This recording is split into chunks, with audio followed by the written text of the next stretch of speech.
and evaluation or neurological examination will help us clear this exam or such cases. And that is true in our clinical practice as well. And a good clinical history and evaluation is the only way by which we can reach to a anatomical as well as the pathological and etiological diagnosis in a case of paraparesis. And in our busy clinical practice, we often tend to ignore some clinical aspects. And we have seen people coming up with the MRI of lumbosacral spine when the lesion is actually in the cervical or dorsal region. So a clinical history and examination is very important in any such cases.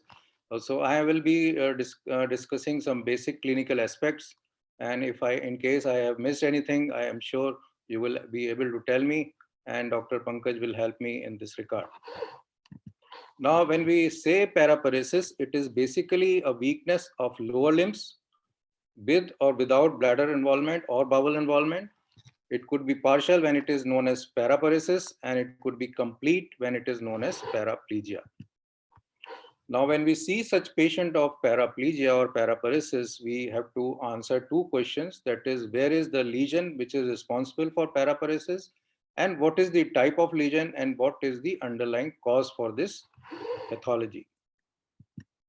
So where could be the lesion? It could be anywhere in the neural axis, right from the cerebral cortex, the brainstem, spinal cord, which are responsible for upper motor neuron type of weakness. And then come the nerve roots, the nerve plexus, the nerves, neuromuscular junction, and muscles, which when involved are responsible for lower motor neuron type of weakness. Now, can cerebral cortex involvement can lead to paraparesis? Well, we have to see the anatomy. And if we follow the homunculus, that is the somatotopic representation of body in the brain, then what we see here that the medial most part of the cerebral cortex, which is known as the parasagittal frontal cortex, is the region of the brain where the lower limb is represented here, the medial most part, and in the other part of the cerebral hemisphere, the other limb is represented. So any lesion which affects this area, which is known as parasagittal area of the brain, can lead to acute onset paraparesis, which is spastic in nature. And it can cause paraparesis with bladder involvement, because the bladder area is also in the medial frontal cortex. Medial prefrontal cortex is the area where the bladder control, voluntary control of bladder is there. So paraparesis with bladder bowel involvement can be there with the involvement of parasagittal area of brain, and it could, what will be the clinical picture? It will be paraparesis, spastic paraparesis with bladder involvement with cortical sensory loss. The cortical sensory loss, if we see, then it consists of 2-point discrimination, tactile localization, that is then stereognosis, that is identifying an object by touching it and seeing its texture and the whether it's a solid thing or it's a cube or a ball, or what is the texture of that object. Then graphesthesia, if you draw something on the skin of the affected area, the person is able to tell, then he's normal, the sensation is normal. If it is he's not able to tell, then it is agraphesthesia. So these are the cortical sensations that may or may not be affected when the cerebral cortex is involved. Then in addition to paraparesis, you will get headache, vomiting, seizures. So these are additional findings. If you get in a patient with paraparesis with bladder involvement, you should think of cerebral cortex as the area to be involved, and most likely the parasagittal area of the brain. And the common reasons that we could find is either a traumatic head injury involving this area of the region, or a parasagittal meningioma, superior sagittal sinus thrombosis, thrombosis of unpaired anterior cerebral artery, and hydrocephalus. So these are the common reasons that could lead to a paraparesis kind of presentation. And when the cerebral cortex is usually involved, otherwise paraparesis we usually see in spinal cord involvement or in the neuropathic or a myopathic kind of disease. But if the brain can be involved, then you will get a picture of headache, vomiting, seizures with paraparesis, blood involvement, corticosensory loss. Then whether we can get paraparesis with brainstem and cervical cord? Well, brainstem usually results in a crossed paralysis that we usually see, that is ipsilateral cranial nerve involvement and contralateral hemiparesis. This is the usual presentation that we get in a brainstem stroke or a brainstem lesion. But if the entire brainstem or an entire midbrain or an entire pons or entire medulla is involved, then we may have a bilateral presentation or a quadriparesis kind of picture with cranial nerve involvement. Then similarly, cervical spinal cord usually leads to quadriparesis, but initially it may present with a paraparetic type of weakness which ultimately can become a quadriparesis. And in cervical spinal cord disease, we usually see in a compressive myelopathy or a spondylotic cervical myelopathy, we see a U pattern of weakness, that is, first of all, an ipsilateral upper limb is involved, then the ipsilateral lower limb is involved, then the contralateral lower limb is involved, and the contralateral upper limb gets involved. So it's a U-shaped pattern that gets involved in the compressive cervical spinal cord pathology, and that is what is known as Ellsberg phenomena. Then the dorsal cord is the most common the site of involvement of a spinal cord, which can lead to paraparesis, usually spastic paraparesis, with bladder and bowel involvement. And to just recollect our anatomical aspects of the spine, there are, as you all know, seven cervical vertebrae, then 12 thoracic, 5 lumbar, 5 sacral, and coccygeal vertebrae. Now, the vertebral growth is beyond the spinal cord growth, and spinal cord, as we all know, ends up at the intervertebral disc between L1 and L2 vertebrae. So all these spinal segments would not correspond to the corresponding vertebrae. So the simple formula is that the cervical segments would almost certainly correspond to the corresponding vertebrae, except for the C8 cervical spinal segment. And as far as the dorsal spinal segments are concerned, we have to add 2 in case of upper dorsal segments to get the corresponding vertebral level, and we have to add 3 in the lower dorsal segments to get the corresponding vertebral level. Then the D11 vertebrae correspond to the L3, L4 segment, and D12 correspond to the L5 segment. And L1 is where the sacral segments is there. That is the terminal part of the spinal cord, which is known as conus medullaris. And the single coccygeal segment is also there. So this anatomical knowledge is required to know or identify or evaluate patients of paraparesis. Then if we cut an axial cut of the spinal cord, this is what we will see. There will be a central gray matter and peripheral white matter. The white matter will contain ascending tracts and descending tracts, and the gray matter will contain anterior horn cells. There will be a central canal. Then in the white matter, we will, in the lateral aspect, we will be seeing a lateral corticospinal tract and a lateral spinothalamic tract. And spinothalamic tract, as you all know, is responsible for pain and temperature sensation. Corticospinal tract is responsible for motor power, and its involvement leads to spastic weakness. Then the posterior column. Posterior column consists of fasciculus gracilis on the medial side and fasciculus cuneatus on the lateral side, and this is responsible for proprioceptive sensation, that is joint position sense and vibration. So now let's see what are the lesions of spinal cord which can cause paraparesis or quadriparesis. So if there is a complete cord transection, that is what is known as transverse myelopathy, and which will involve the entire cord. And if it is at the level of higher cervical spinal cord, then it will cause quadriparesis.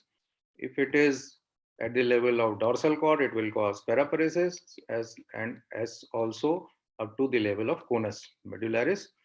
Then obviously conus medullaris has only sacral segment, so the paraparesis would not be seen, or motor weakness will be not be very much marked in case of isolated conus medullaris involvement. But in the higher cervical cord, there will be additional finding of Horner syndrome and autonomic dysfunction. And if it is the cord is involved above T6 level, it is said to be responsible for what is known as neurogenic shock or a autonomic dysreflexia, where there are episodes of diaphoresis or excessive sweating, bradycardia, and hypertension, which gets triggered by any stimulus in the bladder or bowel. And also there is orthostatic hypotension in addition to paraparesis with bladder and bowel involvement. So what are the causes of such a complete transverse myelopathy? The commonest would be parainfectious myelitis, which we see in our clinical practice very commonly, preceded by some viral infections, diarrhea, URI, 2 to 3 weeks or 1 week to 10 days preceding to the paraparesis, and there would be fever sometimes there is a fever at the onset of weakness, which is otherwise not seen in other lower motor neuron type of weakness in the GB syndrome. So parainfectious myelitis is an important etiology. Then trauma, any trauma could lead to complete transection. Neuromyelitis optica is now a condition which we see very commonly termed as NMO, and it is responsible for a long segment myelitis, which results in some quadriparesis or maybe paraparesis. Then metastasis, spinal cord ischemia, spinal epidural hematoma or epidural abscess, or multiple sclerosis. These are some of the common clinical conditions that may present with a complete transverse myelopathy. And what would be the clinical picture of such a complete transverse cord involvement? Well, there would be involvement of all the tracts of that we have discussed, and as well as the anterior horn cells. And so all the ascending tracts from below, all the ascending tracts from below the level of lesion, and all the descending tracts above the level of lesion get interrupted. And as a result of the involvement of spinothalamic tract, that is lateral spinothalamic tract, there will be a loss of pinprick sensation, which we can be easily tested below the level of lesion.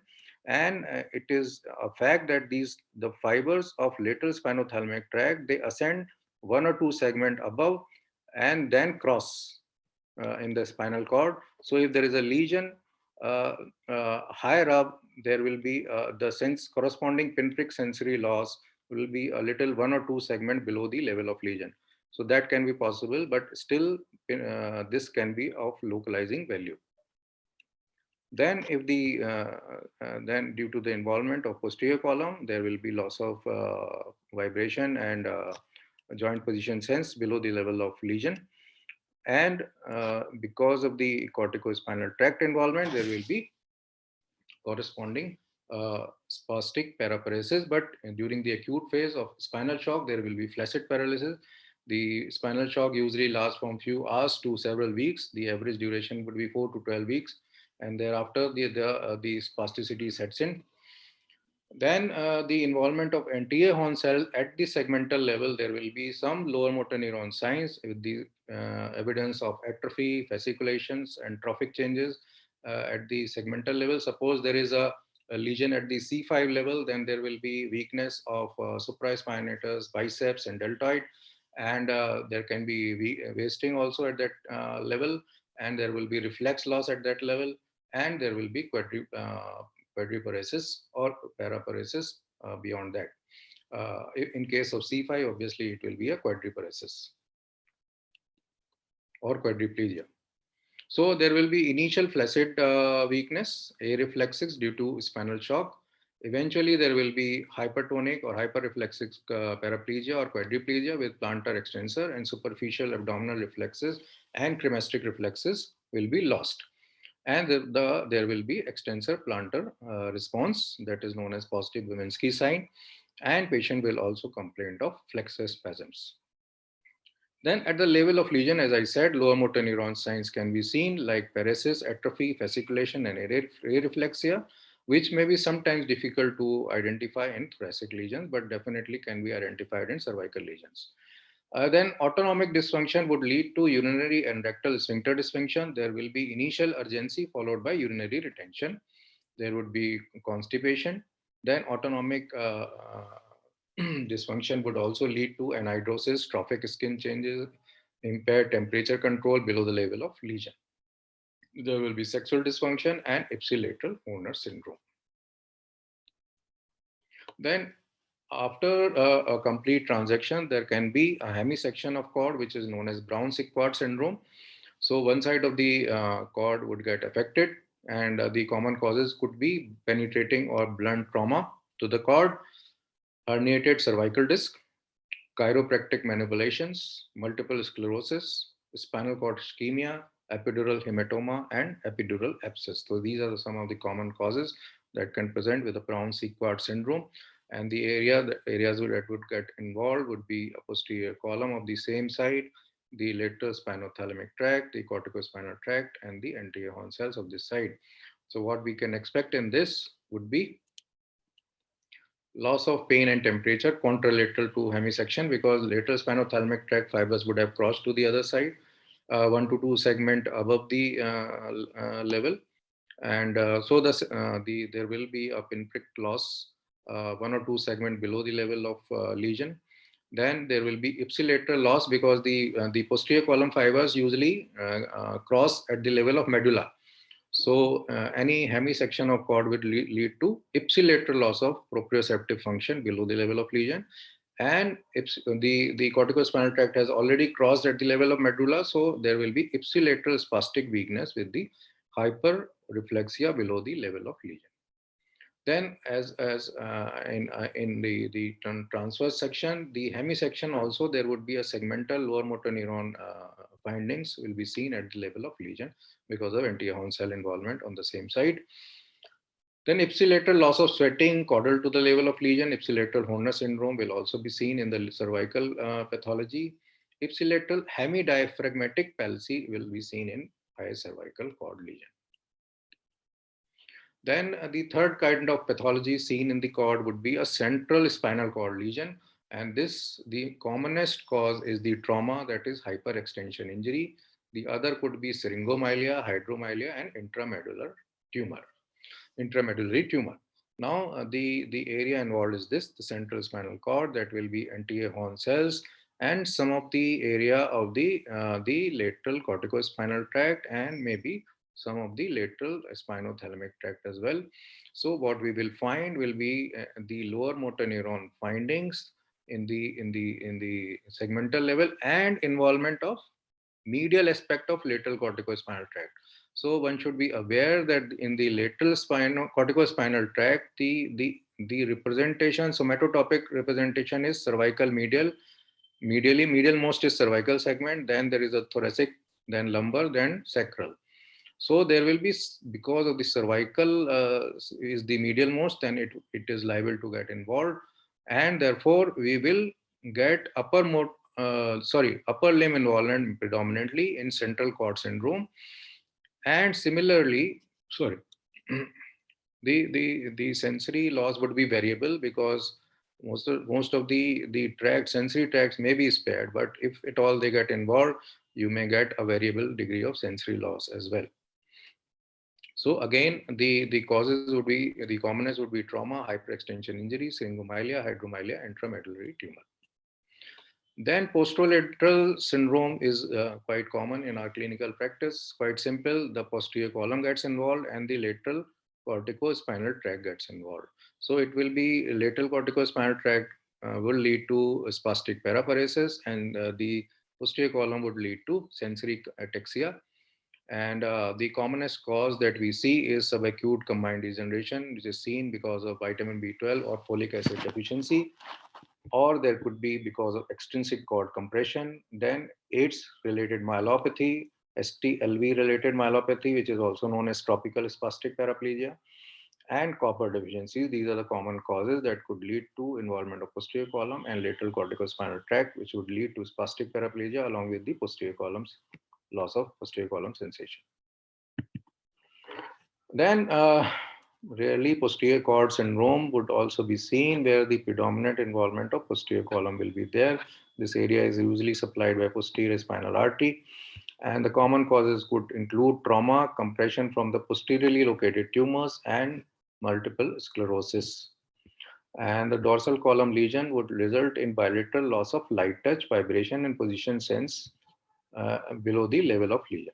So it will be a loss of posterior column sensation, and similar findings would be seen also in tabes dorsalis in patients of syphilis. Then anterior cord syndrome, that is involvement of anterior aspect of the spinal cord. This leads to complete motor paralysis, loss of pain temperature as the involvement of lateral spinothalamic tract. The posterior column is preserved so that the position and vibration sense is preserved. And this is associated with in patients with severe flexion injury. Hyperextension injury causes the central cord syndrome, whereas the flexion injuries cause the anterior cord syndrome. And anterior spinal artery thrombosis also, although very uncommon, but still is seen and involves almost 2/3 of the spinal cord, which is supplied by anterior spinal artery. And the spinal cord infarction usually affects the dorsal segments, especially the D1 to D4 and the L1 segments more because of the watershed areas. And it occurs due to aortic dissection, atherosclerotic disease, and AV malformations. Rarely due to dissection of the anterior spinal artery, also seen in syphilitic arthritis. Then conus medullaris may also be frequently involved, and there may be a symptom of neck pain, and it is also termed as Beck syndrome. Then coming to the compressive myelopathy, the various the syndromes and various kinds of presentations according to the site of pathology, divided into the extradural extramedullary lesion. The lesion is outside the dura and outside the spinal cord, so it is known as extradural extramedullary. And the second would be intradural, that is inside the dura, but extramedullary, that is beyond the spinal cord. And third is the intramedullary, that is within the spinal cord. So these are the three kinds of pathology seen with compressive myelopathy. And if we see the causes of such lesions, then intramedullary, intradural, the commonest pathology would be ependymoma, astrocytoma, hemangioblastoma, and metastasis. For extramedullary, intradural, that is within the dura and outside the cord, it could be meningioma, nerve sheath tumor, that is schwannoma or neurofibroma, leptomeningeal metastasis, and medulloblastoma. Then extradural, that is beyond the dura, the causes would be arising from bone or bony metastasis, bony tumors, and nerve sheath tumors. The presentation would be according to the site of lesion, and if it is extramedullary, extradural, then extradural will result in bone pain and radicular pain, which will be seen. And plus, you will always see the upper motor neuron signs early because of the early involvement of lateral corticospinal tract. Lower motor neuron signs will be confined to 1 or 2 segments at the site of root compression. Sensory symptoms would include root pain, radicular pain, or what is known as the girdle-like sensation. Then dissociated sensory loss is usually not seen in extradural or extramedullary lesions because they involve both the lateral spinothalamic, they can involve lateral spinothalamic as well as posterior column. So it could be the dissociation would not be seen, but there's this kind of dissociation is usually seen in intramedullary lesion where the lateral spinothalamic tract could be involved while posterior column may not be involved. So joint position sense is usually also gets affected in extramedullary, while it is usually preserved till late in the intramedullary. Hermit sign, which is a current-like sensation in the all 4 limbs, which is seen when you flex your neck, and it is usually seen in the cervical cord pathology. Autonomic involvement or bladder wall involvement is again late in the extramedullary lesion, because the center for bladder is near to the central canal, so it gets involved early in the intramedullary lesion and late in the extramedullary lesion. Then coming to the conus and cauda, where is the conus located? It is in the lumbar region L1, L2, and it consists of sacral segments of the spinal cord. And what is the cauda equina? It consists of lumbar and sacral segments, and it arises from L2 level down, and it descends vertically. It appears like a horse tail. That is why it is known as a cauda equina. So what will you find in a cauda equina or conus medullaris lesions? Well, the common causes, if I could say that conus medullaris is commonly seen with conus myelitis. We have seen patients with conus myelitis who present mainly with bladder bowel involvement and some saddle anesthesia. The limb weakness is not seen, so these patients are often missed and often go to a urologist first, and then refer to a neurologist. So conus medullaris lesion can be a manifestation of myelitis, isolated focal myelitis, which is known as conus myelitis, and intramedullary tumors also can present with conus medullary syndrome. The vertebral level, as you know, the conus medullaris lies at the level L1, L2, while cauda equina L2 to sacrum. The conus medullaris contains the sacral cord segments and roots, whereas cauda equina consists of lumbosacral nerve roots. Radicular pain is the predominant symptom, would be seen more commonly in cauda equina than in conus medullaris. Low back pain again will be more common in cauda equina and less common in conus medullaris, although conus medullaris may also have a back pain, which may be because of tract pain. Then motor strength will be less marked or less affected in case of conus medullaris, because it contains mainly sacral segments. So sacral segments have a very little motor innervation, will lead to some weakness in hamstring muscles and reflex loss of ankle jerk, while cauda equina will lead to loss of both knee and ankle jerk, depending on what is the nerve root which is involved. And sensory level, the sensory involvement in conus medullaris will be symmetrical saddle anesthesia, that is perianal area gets involved, whereas the cauda equina will also affect the saddle area, but it will be more asymmetrical or on one side. Sphincter dysfunction is usually late in conus medullaris. Sorry, it is early in conus medullaris, because it is basically an intramedullary pathology. And in cauda equina, the sphincter disturbance appear late. Sexual dysfunction again is more early or frequent in conus medullaris than cauda equina. Now, if you have to identify the site of lesion, you must be aware of the dermatomal pattern of innervation or dermatomal representation in our body. And the common things that you must know is that the D4 is at the level of the nipple, D10 at the level of umbilicus, and L1 is at the groin or inguinal level.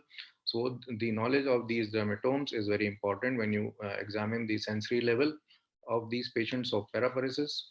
Then myotomal levels is important, as well as the involve. See, when you examine the reflexes.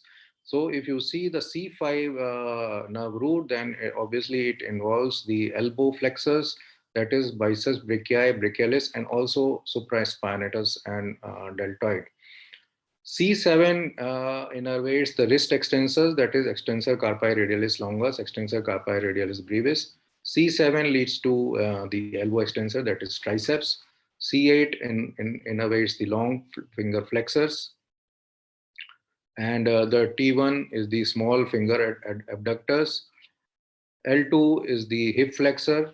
L3 for knee extension. L4 for ankle dorsiflexion. L5 for the long toe extension, that is the EHL, extensor hallucis longus, and S1 is the ankle plantar flexion. So knowledge of these myotomes does help when you are asked about the localization of the pathology. Then this is a terminology which how much practical it is difficult to say, but there is a paraplegia in extension which is due to the incomplete transaction, and paraplegia in flexion which is complete transaction of uh, the pathology. And the paraplegia in extension precedes the paraplegia in flexion, and the the the tone is more in the extensors in paraplegia in extension, while it is more in flexors in the paraplegia in flexion.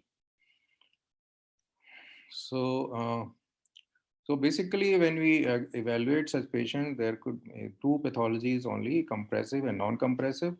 When we see compressive, then as I have discussed, it could be extradural, extramedullary, intradural, extramedullary, and intramedullary. So these are the compressive spinal cord pathologies that we encounter. The causes I have already enumerated. And then comes the long list of non-compressive pathology that can lead to paraplegia or paraparesis, right from the vascular cause leading to spinal cord ischemia, inflammatory causes like acute transverse myelitis, like parainfectious myelitis, neuromyelitis optica, then multiple sclerosis, various vasculitic disorders, then various infections, the enteroviral infections, herpes virus infection, varicella zoster, cytomegalovirus, then the metabolic causes are again important: vitamin B12 deficiency, copper deficiency. These all can lead to non-compressive myelopathy. Lower motor neuron type of weakness basically can be initial manifestation of upper motor neuron pathology when the person is in the neuronal or spinal shock, and it can be seen in initial part of the acute transverse myelitis or acute spinal injury, where initial spinal shock will ultimately lead to or be followed by a hyperreflexic or spastic paraparesis.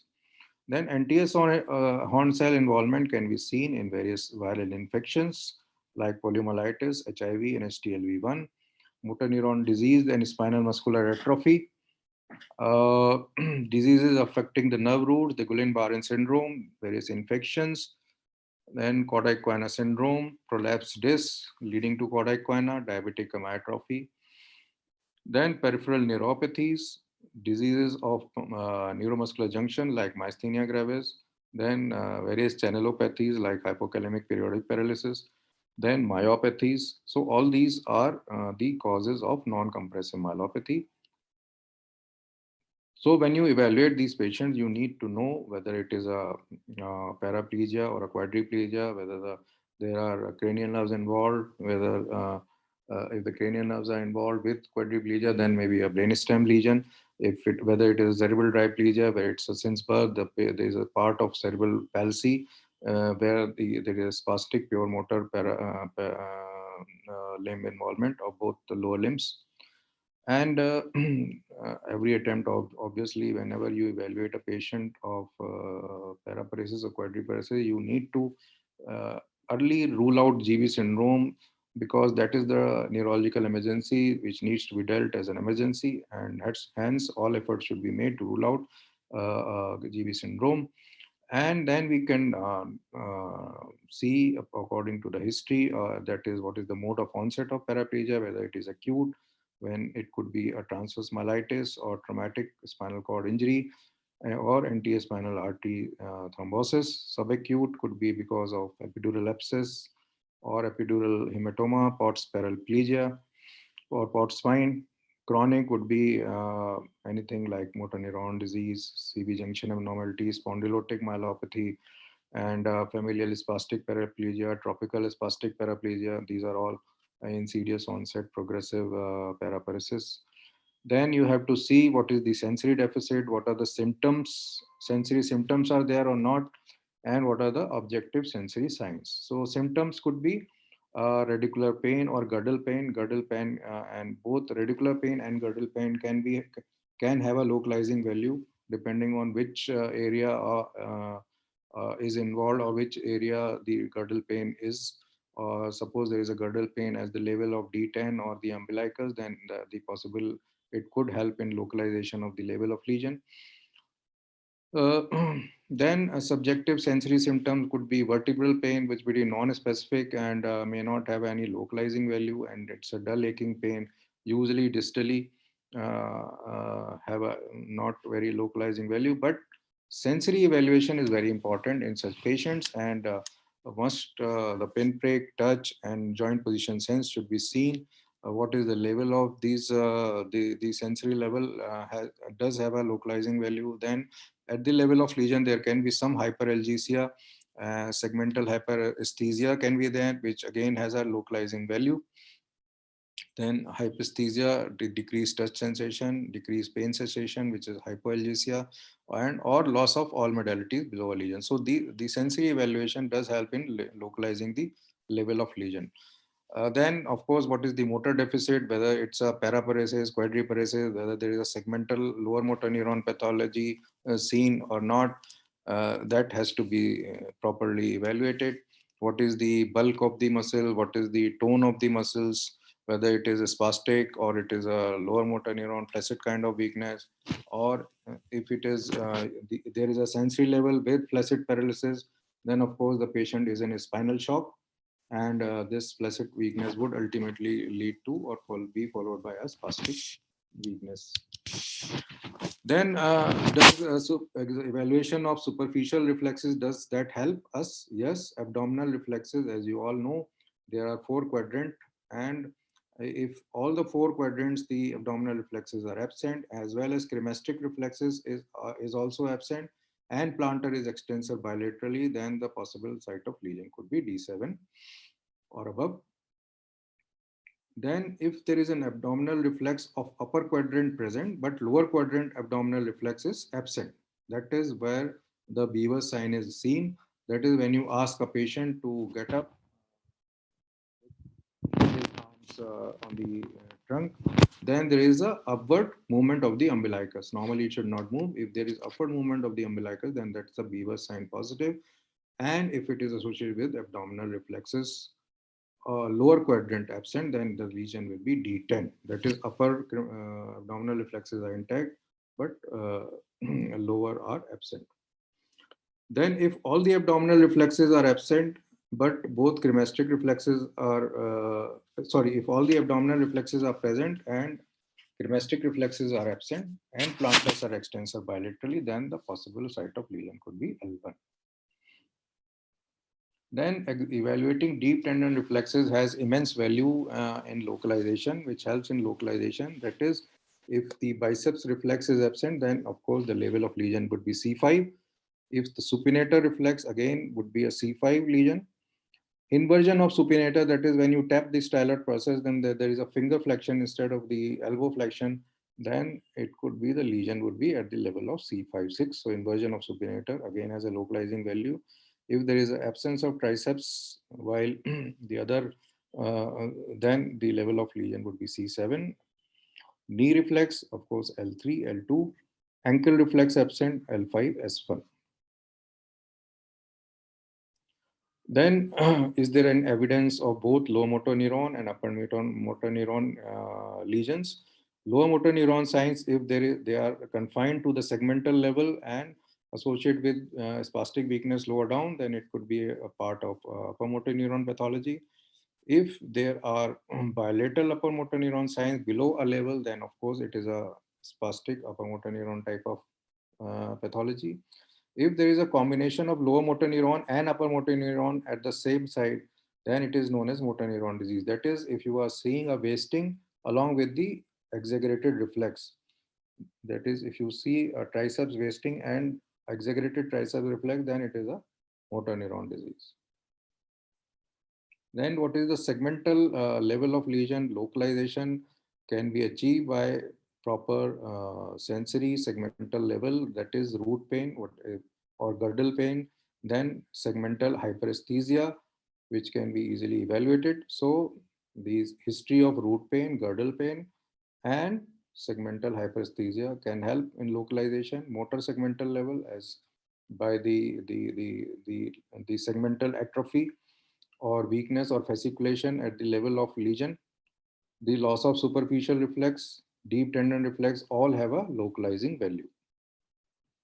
So points which will help in determining the level of lesion in spinal cord compression would be the sensory level. This is the most important, followed by motor level. Then the reflex loss or reflex preserve reflexes. And then root pain or girdle pain, type of bladder involvement, and autonomic disturbances. So all these help in the localization of lesion. So then in the lower motor neuron weakness, if you get where you have to differentiate between a myopathy, peripheral neuropathy, and a spinal cord lesion, both all the three can present with acute flaccid paralysis. Though if there is the bladder bowel are involved, then of course the spinal cord pathology is more likely, because in peripheral neuropathy, the bladder bowel involvement, if at all, it is a transient phenomena, and so is in the myopathy. The bladder bowel involvement may not be there, is not there. Sensory loss is not there in myopathy, while it will be a glove and stocking pattern in the neuropathy, and it is dermatomal in the spinal cord involvement. Reflexes would be normal or preserved in a myopathy. It will be absent in the neuropathies, and it will be absent, reduced, or normal. It will be absent in the acute spinal cord injury or acute pathology, and in the spinal shock, and followed by a regain of hyperreflexia. Now, investigation, this is the last slide. Investigation will depend once you know what is your site of lesion, and what you expect the possible underlying cause. Then you will order the corresponding investigations like contrast enhanced in spine, and you have to order a particular site of, because you cannot do contrast spine of entire cervical, thoracic, and lumbar region. So you, by proper clinical evaluation, you have to find out whether that's a cervical cord pathology or a dorsal or a lumbar. Then you can order the MRI accordingly. Brain MRI is required if the cortical parasagittal cortical lesion is suspected. CSF study is required in when you are suspecting myelitis or multiple sclerosis. Nerve conduction study, of course, in a GV syndrome patient or any neuropathic weakness, EMG in myopathy, and RNS or a repetitive nerve stimulation is done for myasthenia gravis. Vitamin B12 and folic acid for subacute combined degeneration or a posterolateral syndrome like presentation, vitamin E also. CT angiospine if you are suspecting any vascular abnormality, vascular malformation. Vasculitic profile again for non-compressive myelopathy, NT and MOG. If you are encountering a long segment myelitis, then every patient of a long segment myelitis should undergo NT and MOG test. VP Bera in suspected patients of multiple sclerosis, HIV 1 and 2 in suspected patients with posterolateral pathology or HIV related myelopathy if you suspect. So I will be confining myself to this, and thank you all for your patient sharing. And in case of any query, you will be most welcome. Thank you.